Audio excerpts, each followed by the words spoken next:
Hello and welcome. Happy to see you. Welcome, everyone. So glad that you are here. Hello. Introduce yourself in the chat. You know the drill. Good to see you all. Thanks for being here. I am Julie, and we will get started momentarily. Go ahead and introduce yourself in the chat. Who are you? Where in the world are you? I would love to see you. Hi, Simone. I recognize some friends up in here. That's great. Welcome.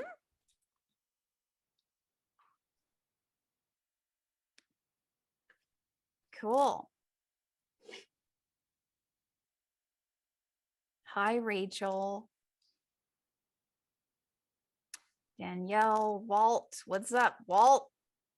Nicole from the Woodlands. I'm from Houston originally, so not far. The Woodlands has blown up though since I lived in Houston, so it's its own place. Jennifer, Hannah, Jill, welcome, welcome. Another Houstonian. Hi, Alana, good to see you. Greensboro in the house. Welcome, everybody. So, good to see you all. I'm going to start because you're on time. All right. Sound good? People are going to come in and it's all good. So let me share my screen.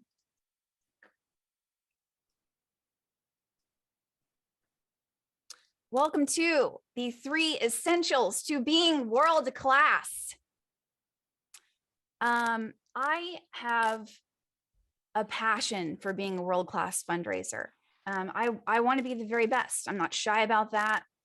I don't think that it serves anyone to play small, to pretend like we want to suck at this. Doesn't help anybody, does it?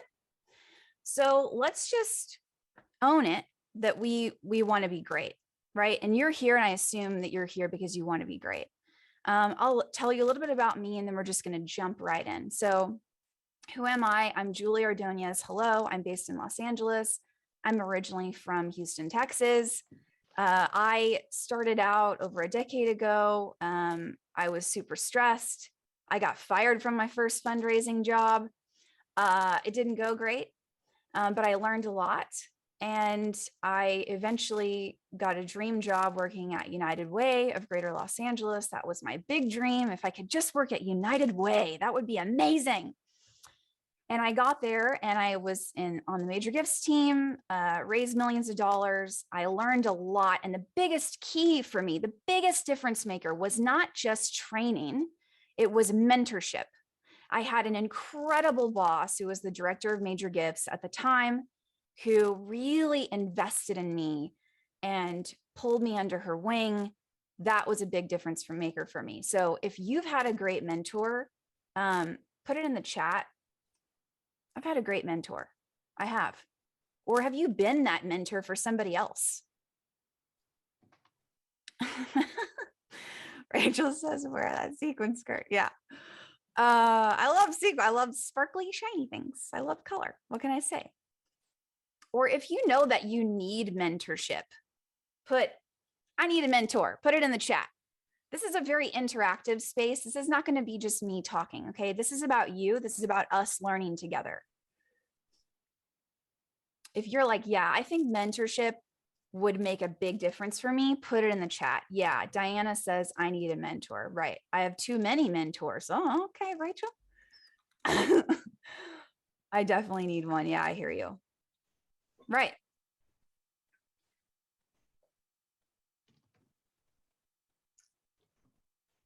And the mission that I'm on, and the biggest skills gap that I see in the nonprofit sector really is courage. And that was why I started my business, and I'm the founder of Courage Lab.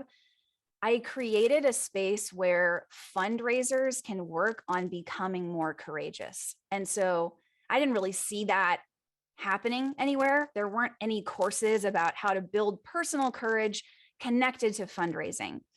And so that's what I'm all about, is helping people build the courage and the strategy to raise 10K plus gifts for their mission. That's me. Like I said, you're here because you want to be world class. I'm assuming that. So I just want you to take ownership of that. Put it in the chat. I want to be world class, if that's you. Do that now. Type it in the chat. This isn't for me. This is for you. I am taking ownership of the fact that I'm here and taking time out of my schedule to listen to this lady talk when you could be doing whatever else you need to do. Spend time with your kids, take a nap, go for a walk, do your job. I want to be world class. Put it in the chat. Do it. This is your time. Yeah, I want to be world class and kick ass. Damn straight. Me too.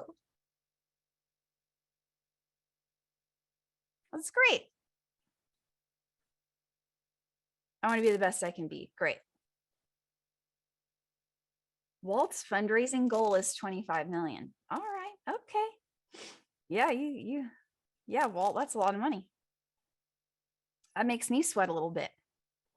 Anybody else that makes you sweaty? Amazing. So this is going to be mostly about mindset. It's going to be practical because I think that talk is cheap. And so I want you to take action. But there are three main mindsets that I see that prevent us from being the best that we can be, that prevent us from being world class. That's what we're really going to focus on. So there are three essentials to overcome those mindsets. So I'm going to show you what you can do about it. Here's what I need from you in this workshop. Okay. I need you to get real. This is a space for you to practice being courageous, right? Just practice being really honest with yourself. This is a moment for you to assess where you are. And I'm going to say some things that maybe some of you are a little sensitive and you ain't gonna like it. But it's because I'm fighting for you to become the best version of yourself, right? The best fundraiser and the best leader. We're talking world class. Yes, you already said in the chat, you want to be world class. And I want you to be solutions oriented. So what I mean by that is, we're not going to focus on the stuff you can't control, right? Maybe your board sucks. Maybe you have a crappy boss. Maybe your website needs to be updated. Maybe all of these things, right? We don't have much control over those things. Maybe you do.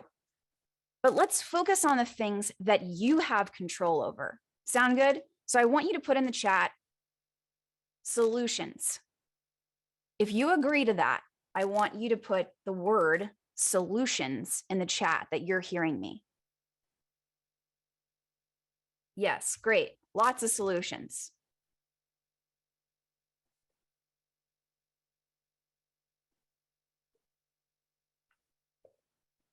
Because it's kind of like easy to complain. You know, it's like very easy to do that. World-class people, do they complain a lot? I'm going to go with no, right? It's easy. It's what everybody does. It's cheap. It's the easiest, cheapest thing to criticize others, isn't it? Yeah, we ain't doing that. And here's something else you need to consider. Some of you during this pandemic, during this hellish time to be a human being, right? You have changed and you have grown tremendously as a human being in resilience, in tenacity, in compassion, but you're tired. And you still go back to those old mindsets of the old self, of the old Rachel, of the old Jessie, of the old Danielle. But you're a different person now. Do you hear what I'm saying? So you're still thinking and acting like you're that old person who is weaker, but you're not weak. So it's time to, this moment is going to be a chance for you to assess how far you have come and how stepping into those old mindsets, it isn't even you anymore. Do you hear what I'm saying? Put in the chat, I hear you. I hear you, Julie. This is an interactive space, okay? So I need some interaction from you. I feel like y'all are sleeping. You need to wake up. You need to take ownership of the fact that you decided to show up here. This is your life. When are you going to fight for it? When are you going to fight for yourself? Are you just here to listen, to soak it in? Let's see what this lady has to say. I'll just take. Is that you? Are you just here to consume, or are you here to be changed?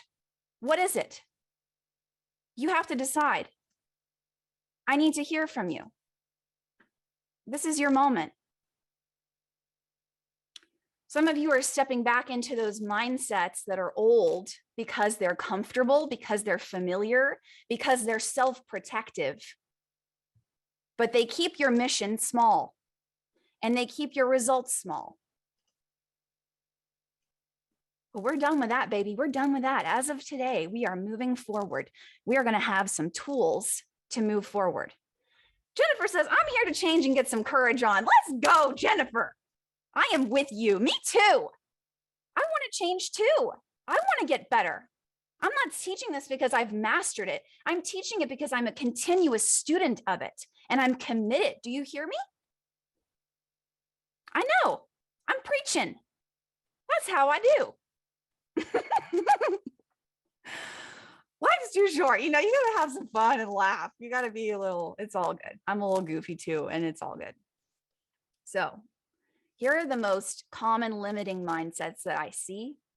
The most common amongst fundraisers and executive directors and CEOs and development directors and development officers and development managers and all the development folk. And what do we do about it? Okay. And I'm telling you, spot it because you got it. I personally have had these mindsets, and I have them frequently. And I have to remind myself, this isn't going to serve me. This isn't who I am. Okay. So the first one, this mindset is you think that you're the only one working as hard as you work. You're the only one. You're the only one who cares this much. You're the only one working this hard. Your response when there's problems, when there's challenges with people, you take on the responsibility yourself. You just put your response is to put more on your shoulders. If there's a problem, you just tolerate it. You say, I can handle it. You're all about sucking it up. Suck it up.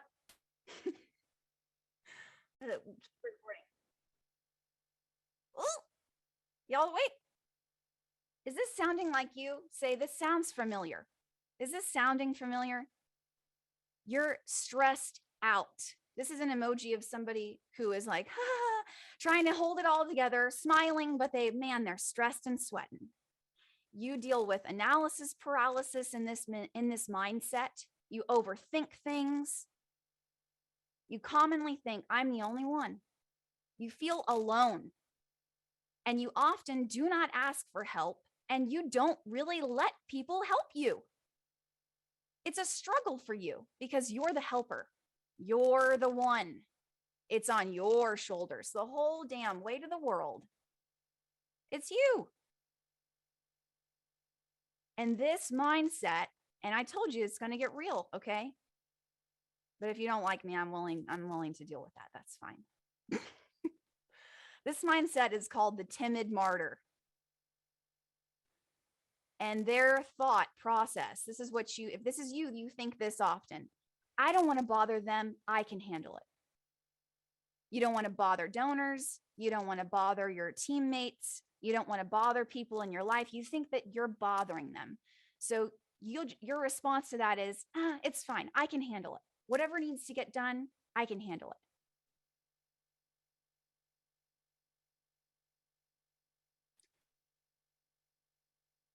If this is resonating with you, I want you to put, yep. That's all you need to say in the chat. Just, yep. If you've ever had this mindset of the timid martyr. I don't want to bother them. I'll handle it myself. Of course. Me too.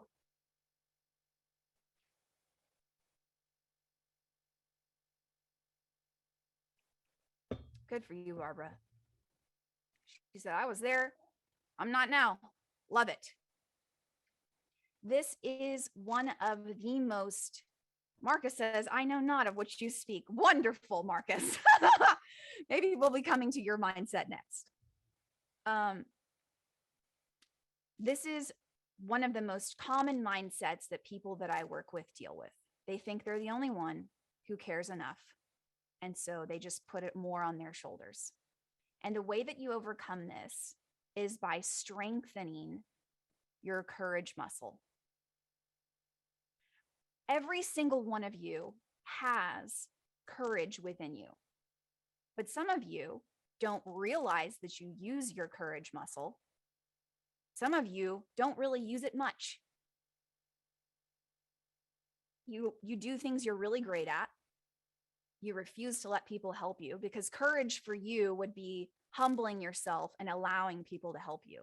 That would be a courageous act. And how I define courage is the discomfort or even the humiliation that we choose on behalf of serving others. That you are thinking about your community, not how you will appear. You're not self-protective. You are sacrificial. And I'm not talking about burnout here. You can be courageous and still have boundaries. And actually, you must, right? Some of you, courage will look like enforcing boundaries.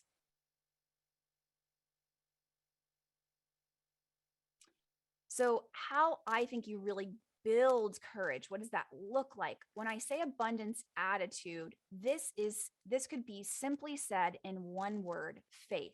You have faith in other people. You have faith that they will come through for you if you ask them for help. You have faith in your donors. You have faith in your board that they can change, that they will. You believe that there are people who are actually more generous than even you are, right? Because the timid martyr mindset is you have a monopoly on giving a shit. You hear what I'm saying?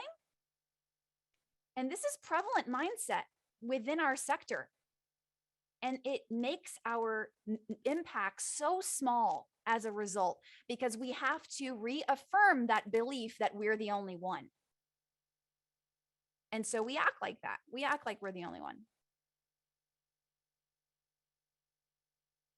Yeah, well, and I would say that the answer to that question, so part of humility is curiosity. And so instead of jumping to conclusions, right, it's just really great to ask questions. Why did you do this? What was your thinking behind this decision? We jump to a lot of conclusions about people. And even the way that you phrase that question, what do you do when your team gets in your way versus helping, right?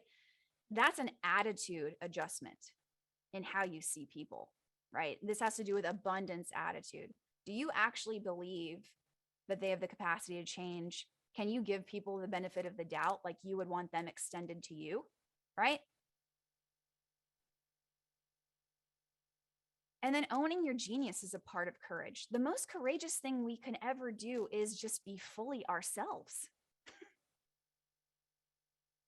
and own our gifts and stop doing the stuff that we have no business doing. Some of you are really bad at something and you need to let someone else do it. And I don't know what that is, but maybe you do. So what are you hearing me say? What is your takeaway in this piece about confronting the timid martyr mindset and building courage? What are you hearing? Put it in the chat.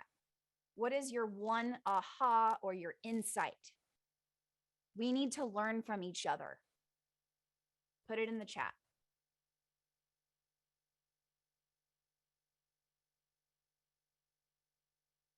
That's right, Greg. Decenter oneself. That's great. Okay, Kelly, I work hard not to be a martyr. Interesting. Sounds a little defensive. Ask for help and believe that the person will follow through. Absolutely, Elizabeth. We can't do everything ourselves, and that's okay. And the most beautiful work that we will ever do is with people, is in community, is on a team.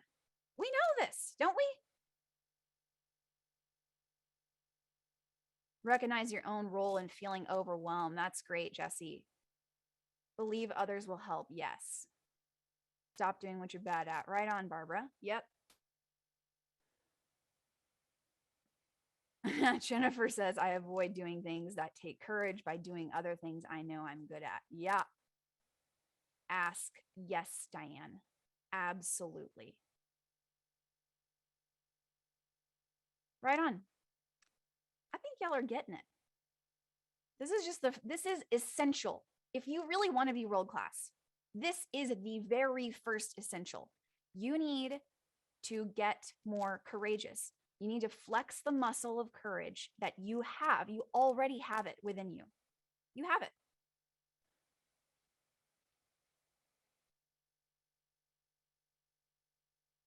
Yeah, the risk of stretching yourself thin is worse than the risk of trusting people. Exactly, Simone. I love that. So you ready for the next mindset? Because I believe Marcus, he said, no, I can't relate to that one. Totally. So the next one, this mindset, you really focus on your charm and your charisma and your savvy.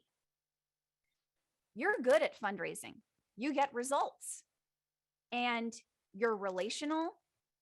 And you know that you can win people over. And you might be the least likely of all the different mindsets here. You might be the least likely to take my advice because you're good at this. As you are, and you're getting results. You're a hustler. You're constantly working and moving and go, go, go, go, go, go, go. You're bold. You may even make the ask. You may be straight up.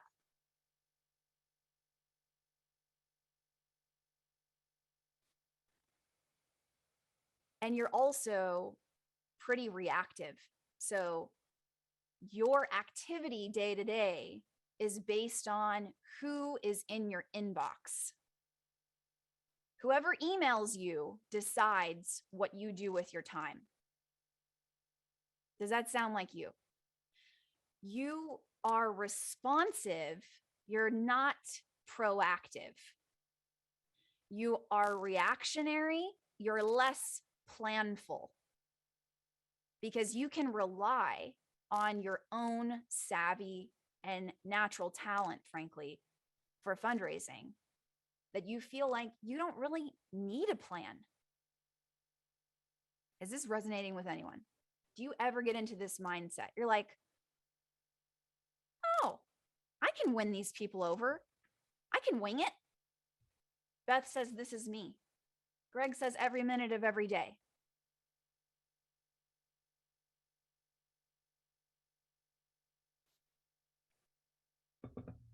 Yeah, I know. This one is a big challenge for me personally because I am a great communicator, right? And so I can just wing it with people. This mindset is the charismatic reactor. You're typically thinking, let's just go. It'll be good. I can win them over. Like, let's just go. Let's run with it. What are we sitting here talking about it? I don't need to think, plan or strategize about this. I just need to get in front of them. This is that mindset. But here's what happens, charismatic reactor, right? You are sacrificing long-term sustainable growth for short-term gains and wins. You get the quick short-term win. And this is actually a focused type of fundraising, because you're thinking about your style and you're prioritizing your preferences above what is best for the mission. So how do you solve it? Totes my goats. Okay. Yeah, you don't plan well or follow strategy. Exactly. The thing that you need, the second essential to being world class, is you need a strategy. You need a plan. And you need to stick to the plan. Part of your plan and part of your strategy needs to be filling your own toolkit and getting some serious training. And yes, I happen to do training. That's part of what I do in my business. But even if it isn't with me, you need to get trained on how to do major gifts. If you don't ask people for money and you don't close gifts, guess what, babe? You need to get trained. You can be good at this. You need a plan. You need to build, part of your plan needs to be building a culture of ownership where everyone is a part of the fundraising plan and the execution. Your board knows the role that they play, if that's thanking people and calling them on the phone, and they feel empowered to do that. And you have equipped them to do that. Your development team, everybody knows what role they play, even if it's a sliver of fundraising, they understand what it is. And that you actually have a donor experience that you have created, that it is thoughtful, and you carry that out. Barbara says, for me, that's where the courage is required. Excuse me, I need to work myself up emotionally to be ready to be proactive, to think about strategy instead of just reacting. Yeah, and this goes back to the courage piece about owning your genius, right? That it takes courage to own your unique strengths. You may not be gifted strategically, and that's why you need to lean on other people. It goes back to that courage piece, right? You need to ask for help. It's okay. Nobody is like confused about what your genius is, honestly, and what your weaknesses are. Nobody is surprised. So for this mindset, how you overcome leaning so heavily on your charisma and your relational talents is you get a strategy. That's how you overcome that. Yes. So if that's you, I want you to put in the chat, I'm going to get a strategy.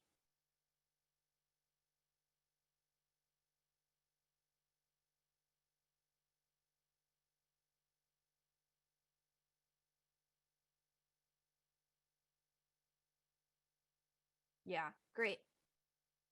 And I don't know if this is for you, right? If you've been in that mindset of charismatic reactor and you just need more of a plan, create a plan for the top 10 donors that you've got.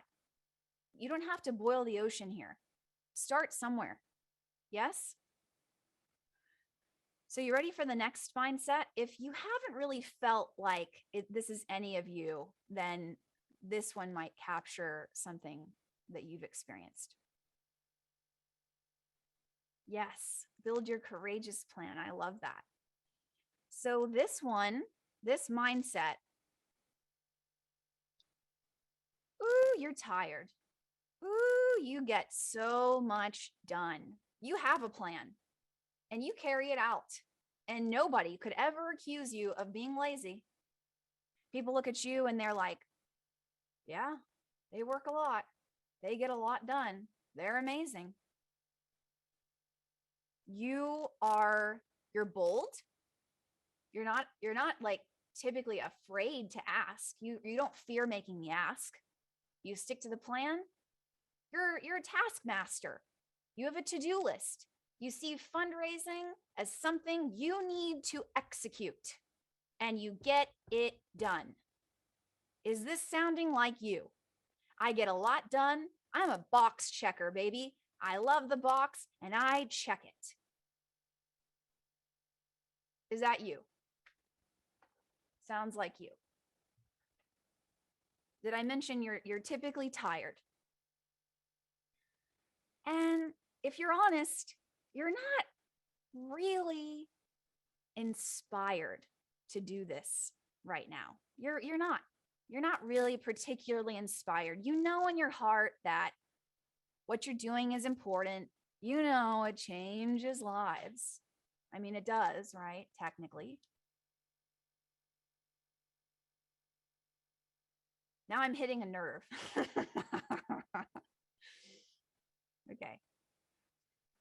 You're concerned about the goals, the metrics, getting the task done, tracking the data, the emails sent, the phone calls, the meet. You're just boom, boom, boom, baby. We got to get that. Is this you? Who is this? Yeah, this is a mindset.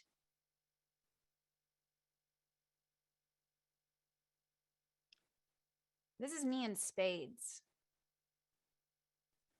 So you're dealing with the mindset of the uninspired taskmaster. And you think constantly, this is a thought you have constantly, I'm behind. That's what you think about. You're thinking about time and you're thinking about to-dos. I am behind. Right, of course. We all think this sometimes, right?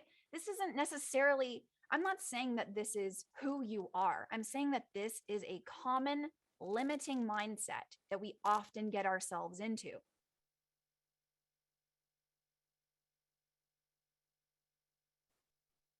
You're not inspired. If you're really honest, you don't really inspire your team because you just want to make sure they're doing their job because we got money to raise.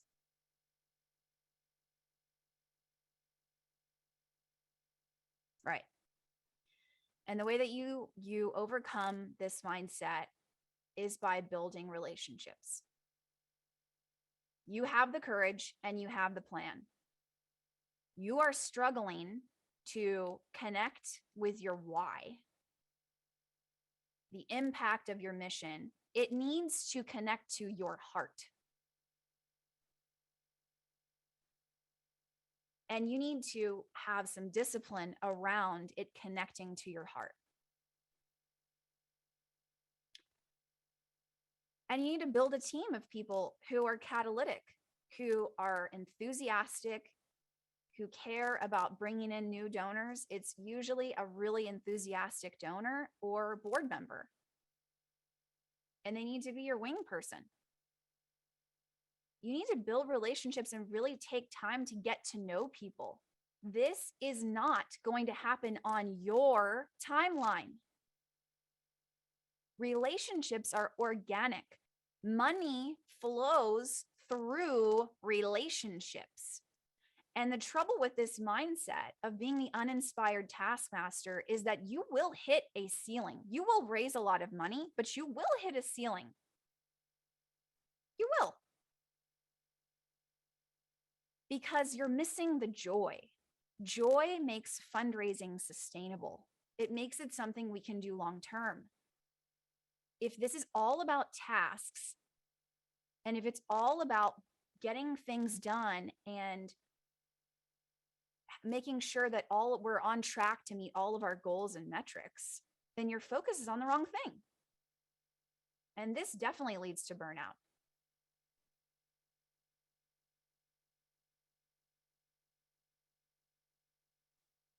Doesn't sound much like me. I'm very committed to the mission and go deep in relationships. It's because I am so inspired that I'm such a hard taskmaster. That's great. Right. And we get to bring others joy when they give as well. That's right. I cannot tell you, has this happened to you? How many donors have said, thank you, right? Like once they make the gift, the donation, they're like, thank you for allowing me to give. Thank you for this opportunity. That's what it means to become a joy maker. When you connect with donors who genuinely care and are willing to sacrifice for your mission, right? It unlocks ultimate joy for them and for you. And you may be missing that.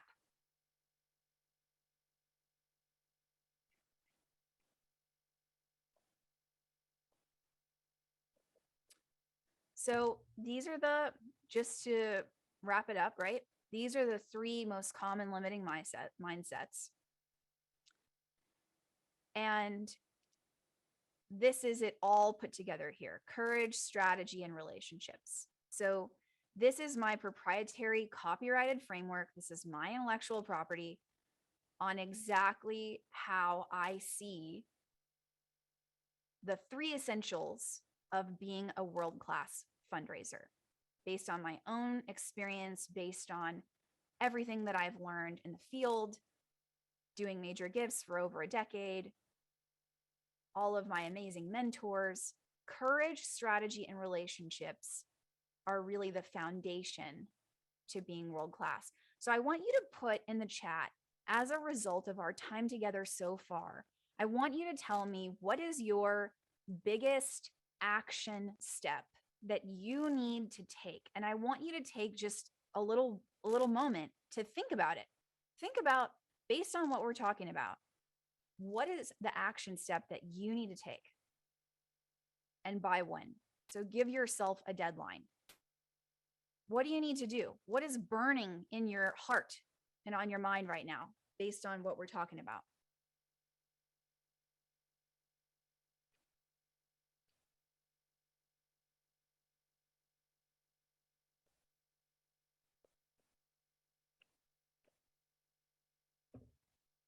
Make a plan for top 10 donors. That's great. When can you get it done by, Sarah? Yeah, Diana needs to do the same thing. Rebuild on monthly giving program. So that's really big, right? So what is the very next step that you can take, Kelly? Because that's huge. What is just one step you can take towards rebuilding your monthly giving program? Write a spring funding letter by next week. Fantastic. Strategy undergirded by courage. Yep. I'm going to reach out to 2 board members by 2 p.m. today. Amazing.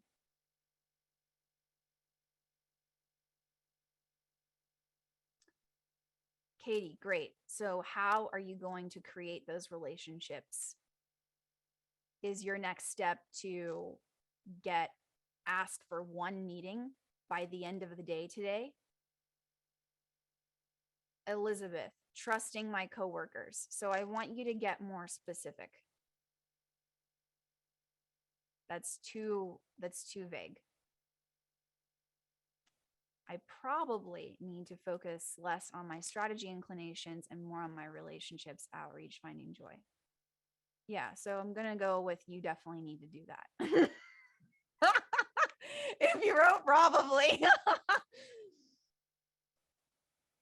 Stay the course with my team and make it fun. I have the plan, about 42 top donors. We privatize, just need to stay the course. Yeah, great. Have fun. And ask them, what's fun to you? And let them help you build it, right? Judy says, I need courage, courage, courage. I don't pick up the phone. Need 20 donors next week. Yeah, so Judy, humble yourself. It isn't about you, right? When we're afraid to call donors, when we are like, oh, we're going to throw up, right? We're like, oh, I don't want to do this. You can handle the feeling of wanting to throw up. You can handle the feeling of being afraid. It's just a feeling. It's momentary. Even if you get on the phone and your voice is a little shaky or you don't get it perfectly, it's all good, right? This isn't about you and feeling a certain way. Your mission is bigger than your comfort.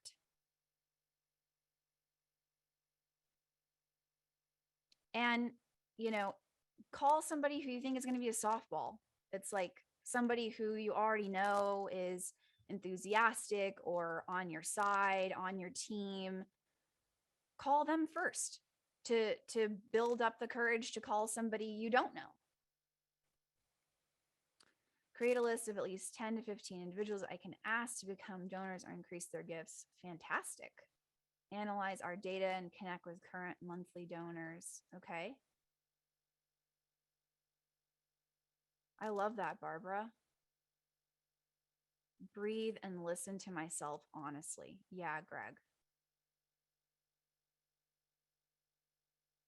Great, Katie. Invite them to the museum, ask for a meeting by the end of the day. Woohoo! I like it.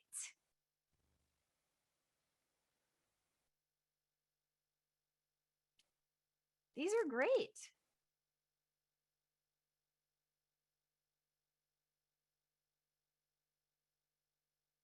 Okay.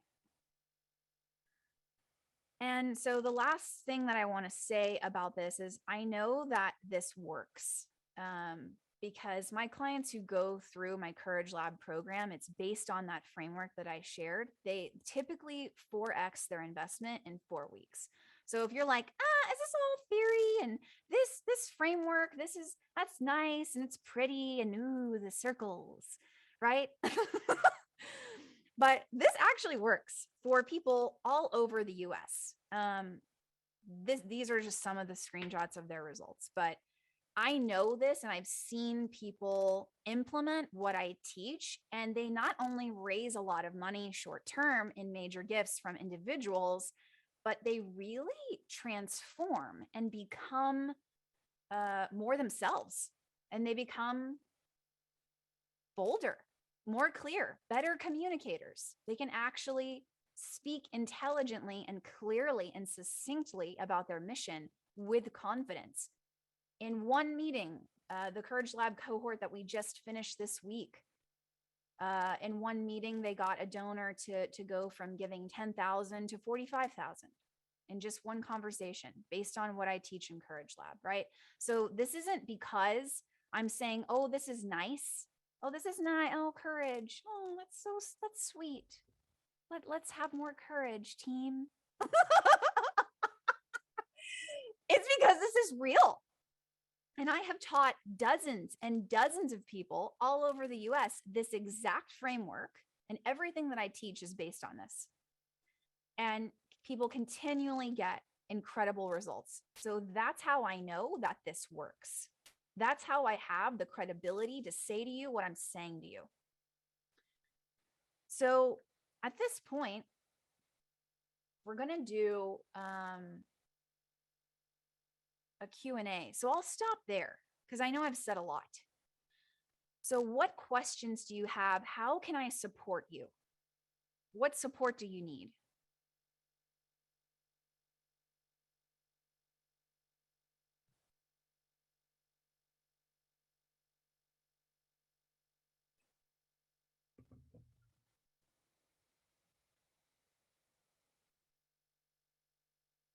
Any questions?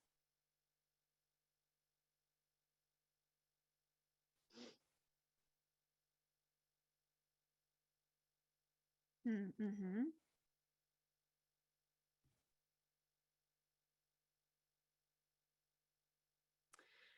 Yeah, Greg. So, I mean, you could have them join my program, Courage Lab. I'll whip them into shape.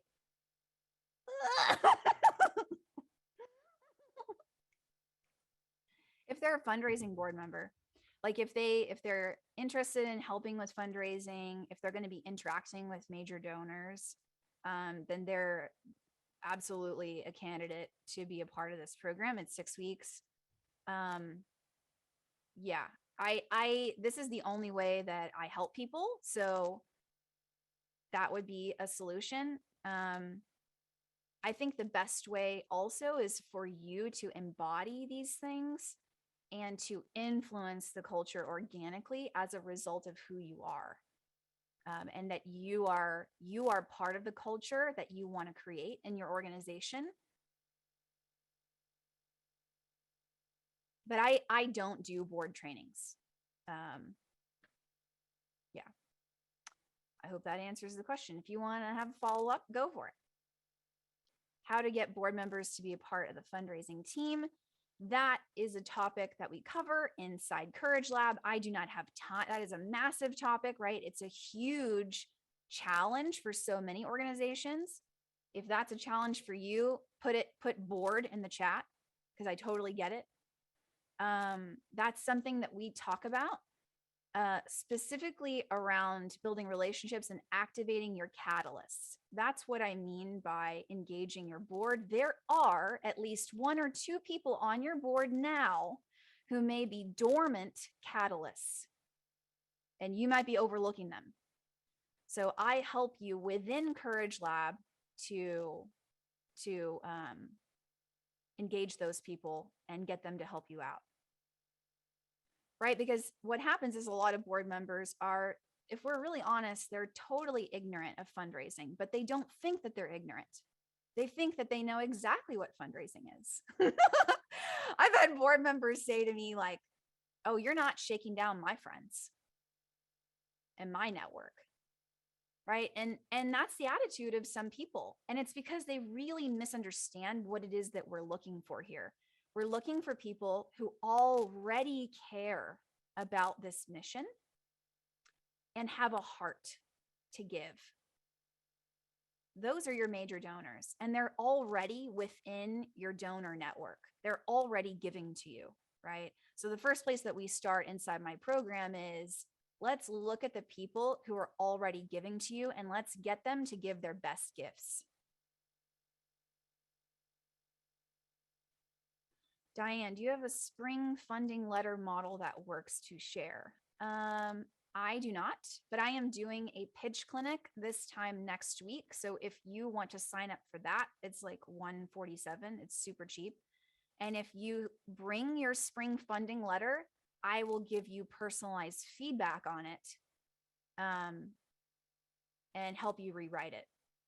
And the last time that I did that, people raised $40K, $50K with the letter that we rewrote. So it's totally worth the cost. It's just a great way for me to help you articulate your pitch when you're making the ask, whether it's written or whether it's verbal, like aloud, oral.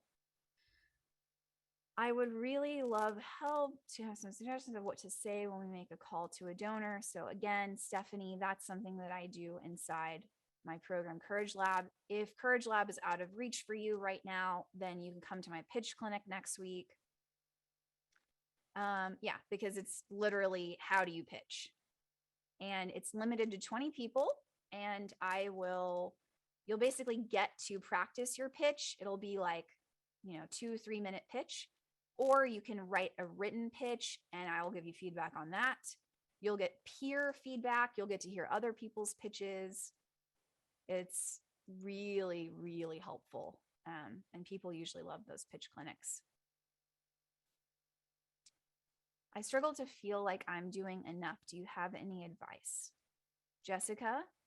Yeah, I think we can all relate to that.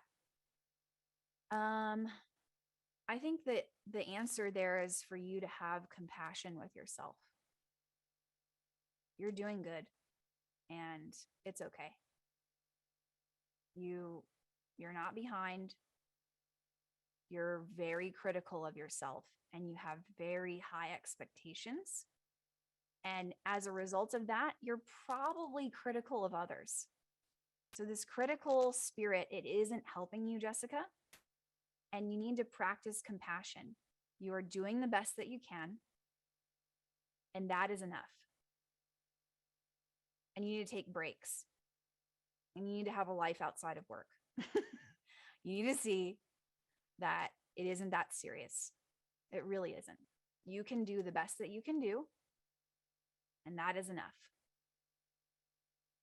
The weight of the world is not on your shoulders. Thank you, Kelly. Supported us by bringing your great energy and ideas. That's so nice.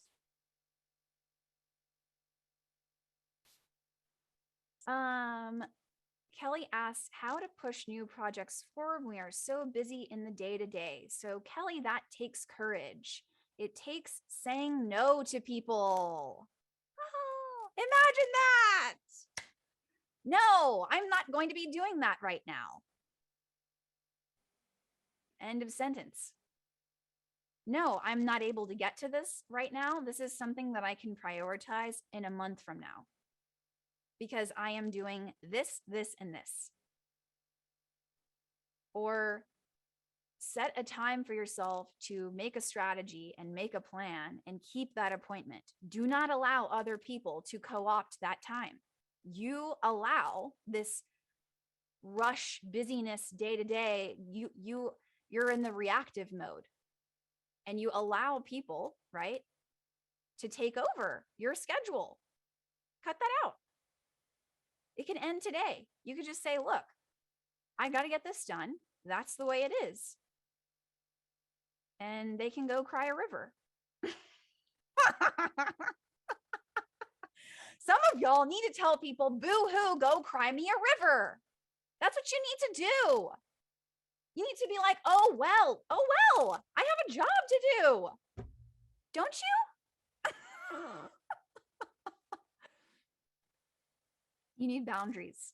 You need to say no, and it's okay. They're adults. They will survive. They will make it through you saying no. They will survive somehow. They will survive if you just say no. Wow. They will have to figure it out, won't they? They will. They'll just have to grow up.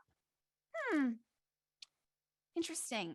Yeah, they'll have to take responsibility for their own feelings about not getting what they want the moment they want it from you. Imagine that. We all have to deal with that. It is what it is. Some of you are people pleasers, and it's keeping you small and exhausted, and your mission small.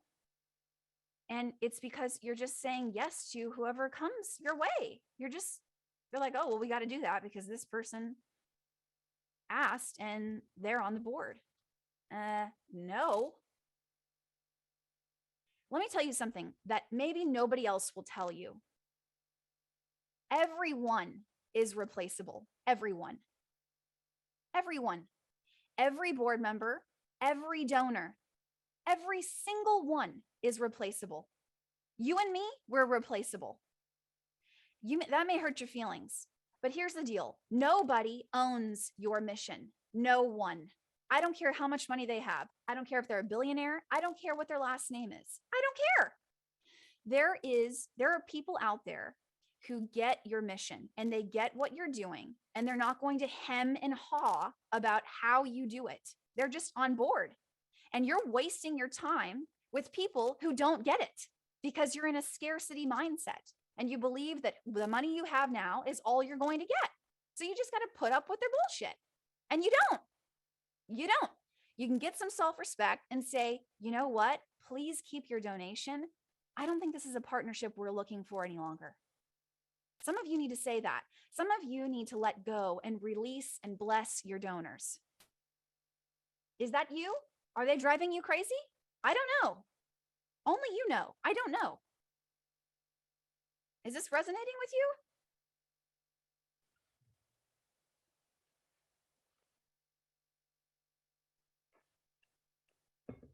Somebody says, yes. Some of you need to stop putting up with crap. You're valuable, okay? You have so much to bring, and your mission is unique, and it's changing lives. And people, it's a privilege for them to get to be a part of that. And you just stop accepting pennies and bending over for beck and call for people's whatever it is that they want to send your way. Well, this needs to get done now. Why? Yeah, disappointment is okay. Rachel gets it.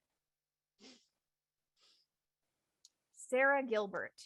This is one of my favorite topics. What is your opinion of fundraising events versus one-on-one donor solicitation? It seems like so many people focus on events, which are time-consuming and require financial investment. I think that people like events. Events are great for building community, right? Relationships. Events are great.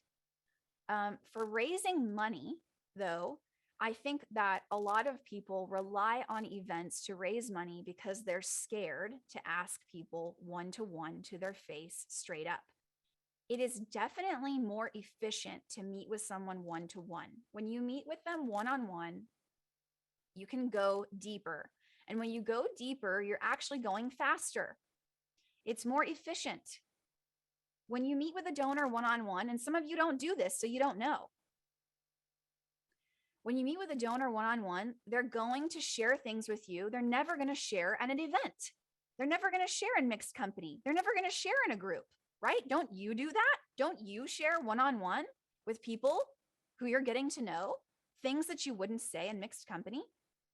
And when you do that, you're going faster with a donor because you're going deeper. You're building relationships. You're actually getting to know who they are outside of their donation. You're seeing them as a whole human being. And so in Courage Lab, right? I told you one of my clients in Courage Lab, they got a one-on-one meeting with a donor.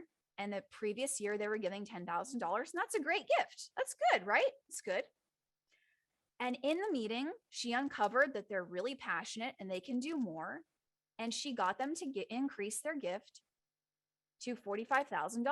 And I asked her in our coaching calls, I said, how did you get that? How did that happen? How much time, how many meetings, how many emails, how many phone calls to get from 10,000 last year to 45 this year? She said 1 meeting and 1 email. So this is something that happens all the time in my program. This is something that happens all the time to me personally. I'm a major gifts officer. I love that job. I love it so much. So I just, at this point, I have way too much proof, just so much evidence that one-on-one meetings are where it's at. It's never going to die. Intimacy, there's no technology that can replace intimacy in human relationships. It will never go away. It will never not be a thing. It will never not be the best strategy. It is the best, most efficient way to sustainably raise millions and millions of dollars. The reason that we do not prioritize it is because we are afraid. We don't know what to say. We don't want to sound stupid. We don't want to bother someone. We don't want to ask for too much. We don't want to be presumptuous. Do you see? These are all self-focused fear mindsets. This is why we do not prioritize major gifts. It's not because it's more strategic. It's because there's more on the line for us personally. Do you hear what I'm saying? So when someone says to me, oh, well, we have a strategy for grants and for events and we're raising this much money, that's great. But I know that if you really take the time to strengthen your skill set in these 3 areas, in courage, in strategy, and relationships related to major gifts, you could outraise what you're doing for events with less time and less effort. And that's what my program proves. And typically the people who want to do events, they're not fundraisers.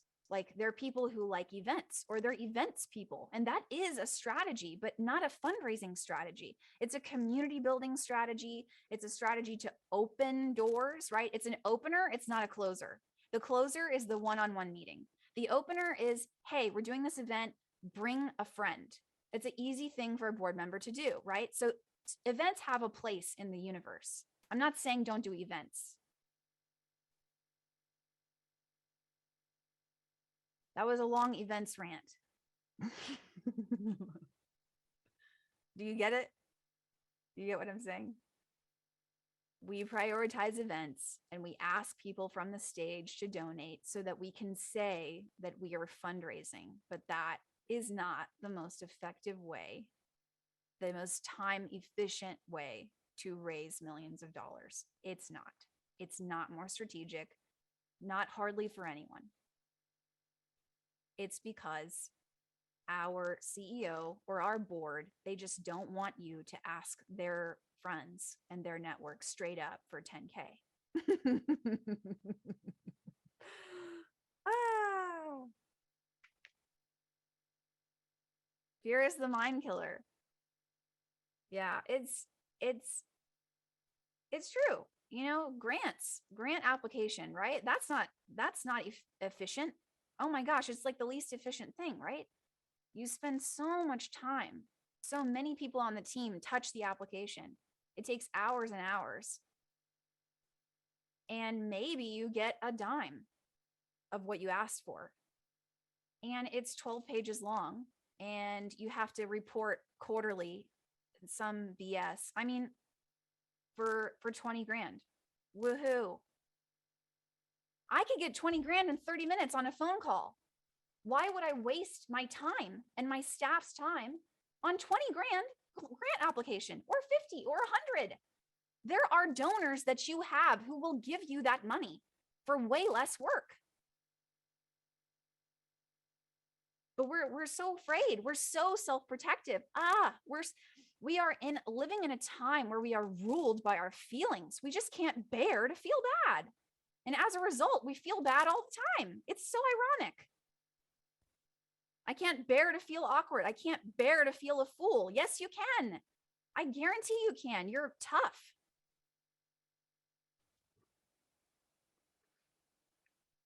And it's a moment, right? It's momentary. It's not going to last forever. This feeling of awkward, the feeling of fear, it's just a moment. Yeah, Jesse, I hear you. And remember, we committed to be solutions oriented. So unless some of us in here run a foundation, you know how we can deal with it? We just don't apply for them anymore. And we just focus on major gifts. Yeah, Beth, I have to tell myself, get over yourself. Hey, you know what? I'm like, why am I doing this? And I literally think about the people who I'm fundraising on their behalf. I think about them. I mean, do they have the luxury of being like, oh, when I feel like it, I'll do this? No.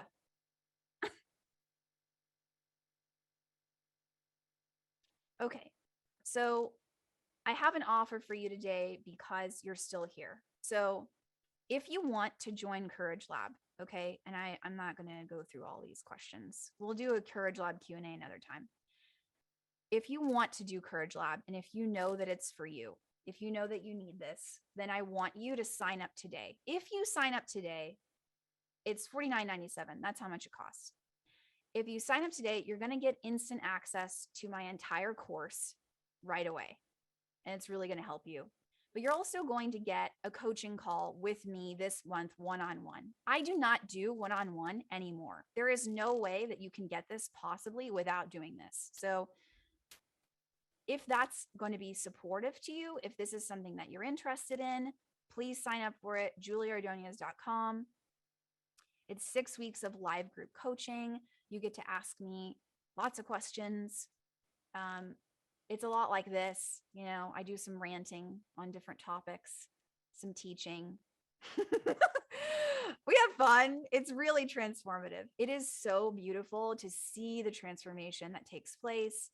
I have a limit of, I will not have more than 20 people in a cohort because I make sure that everybody gets coaching and everybody gets personalized feedback. And that's the program. So if that's of interest to you, please just say in the chat, hey, I'm interested, or I want to learn more, or that's me, or something. If it's not, no pressure at all. This is just an offer because you're here live today. This is not open to the public. This is just open to you because you're here. So if that's you, let me know. But otherwise, that's pretty much it. Are there any other outstanding questions that you all have that I didn't address? We have a few more minutes.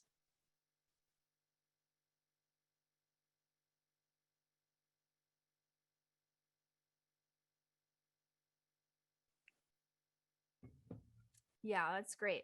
I'm so glad. You're welcome.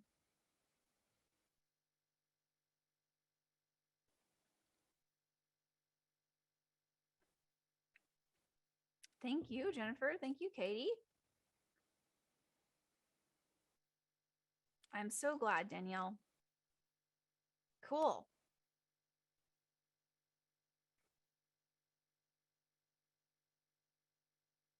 Yeah, sign up for the pitch clinic. That's going to be really good. It's $147, and I'll help you rewrite your pitch and reframe it. So it's really fun. Sign up for that.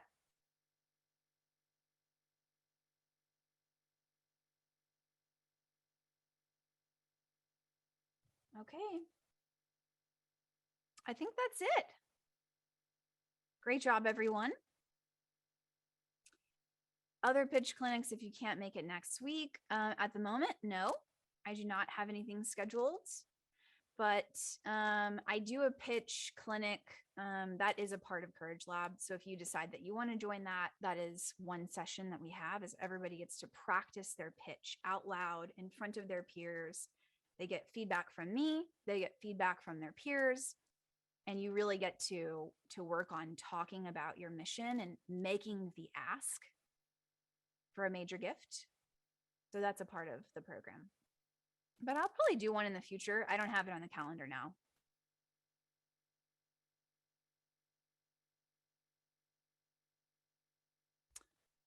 Anybody else? Any other questions, comments, thoughts, wonderings? Thank you for spending this time with me. I hope that this was helpful to you. And yeah, I'll hopefully see you at the pitch clinic. Thanks, everybody.